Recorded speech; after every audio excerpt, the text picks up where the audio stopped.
In a town not so far away, where the streets were paved with soft golden biscuits, lived a very friendly badger named Benny. Benny wasn't just any badger. He was the driver of a magical rolling carriage that looked just like a giant hollowed-out pumpkin. His favorite thing to do was help his neighbors get home, especially when it was time for their naps. Benny's pumpkin taxi didn't make loud engine noises like the cars we know. Instead, it made a gentle sleepy sound, a quiet hum, almost like a happy buzzing bee. The wheels were made of soft, bouncy rubber that went pat pat pat as they rolled along the biscuit road, making a sound as soft as tapping your fingers on a pillow. Benny always wore a tiny blue cap perched neatly between his ears and a big warm smile that made everyone feel safe and welcome. One evening, just as the sky turned a beautiful deep purple, like the color of a ripe plum, a very fancy turtle named Mr. Shelby hopped into the carriage. He was wearing a little bow tie and looked quite flustered. "Oh dear, oh dear," Mr. Shelby said, his voice a little wobbly. His shell made a soft clinking sound against the pumpkin seat. Clink, clink, clink. "I must get home to my cozy bed. I'm attending a very important dream party tonight, and I simply cannot be late." Benny nodded with his kind smile. "Don't you worry, Mr. Shelby. We'll get you home in no time," he said softly. Benny drove slowly and carefully, just the way a good driver should. Went the pumpkin carriage. Pat, pat, pat went the soft wheels on the biscuit road. They traveled through the most wonderful places. First, they passed the candy cane forest, where the tall striped trees smelled just like sweet peppermint. Benny took a deep breath. It was so refreshing. Then, they passed the sparkling brook, where the water didn't just flow, it sang a gentle song. Tinkle, tinkle, tinkle, tinkle. It was a melody that could make even the busiest squirrel stop and listen. Mr. Shelby began to relax, his little head nodding gently with the rhythm of the ride. Soon, they arrived at Mr. Shelby's house, a charming little home shaped like a mushroom with a bright red roof.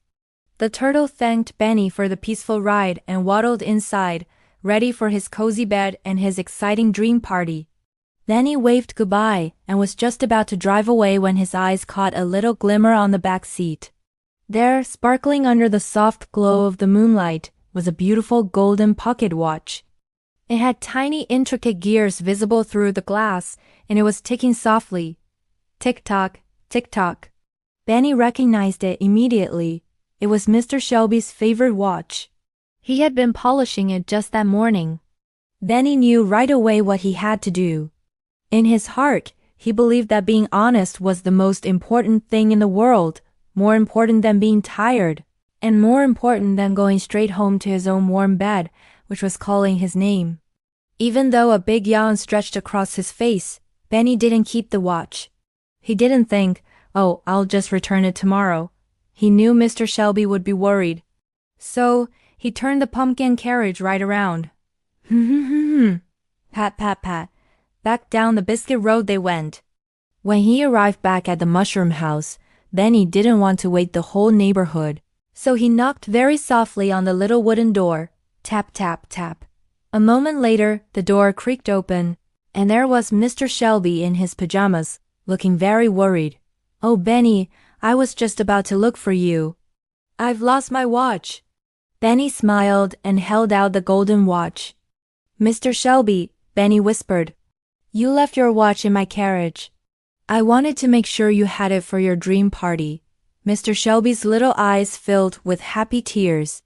He took the watch and held it close. "Oh, Benny, you are the kindest, most honest badger in the entire village. This watch has been in my family for 100 years. It was a gift from my great-great-grandfather. Thank you for being so good and so kind." To show his gratitude, Mr. Shelby waddled back inside and came out with a warm baked apple.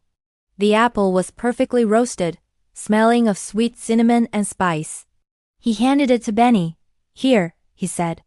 "A little thank you for your big heart." As Benny drove away, holding the warm apple, he felt a wonderful cozy glow spread through his chest. It wasn't just from the warmth of the apple. It was the feeling of doing the right thing. Being honest made him feel light and happy, like a bright red balloon floating gently in a calm summer sky. By now the stars were out in full force. They looked like tiny sparkling nightlights pinned to a dark velvet blanket. Twinkle, twinkle, hush. The whole world seemed to be whispering goodnight. Benny drove his pumpkin carriage back to his own cozy burrow, nestled at the root of a giant oak tree. He sat on his doorstep and ate his warm apple, bite by slow bite. Munch, munch, yum. It was the most delicious apple he had ever tasted. After he finished, he went inside and brushed his fur until it was soft and fluffy. Then, he climbed into his bed, which was made of the softest things imaginable, dried rose petals and fluffy green moss. The wind outside whispered a lullaby through the trees. Whoosh dash she, whoosh dash she. The moon, big and round like a silver coin, looked down from the sky and seemed to give Benny a friendly silver wink. Benny felt so peaceful. He felt honest. And he felt very, very sleepy. His eyes blinked once, then twice, then slowly closed. That night, Benny's sleep was full of the most beautiful dreams. Because when you're honest and do the right thing, your heart feels light, and your rest is deep and peaceful. Thanks for listening to our story tonight. We hope it brings you sweet dreams. Remember to subscribe for more gentle bedtime stories. Good night.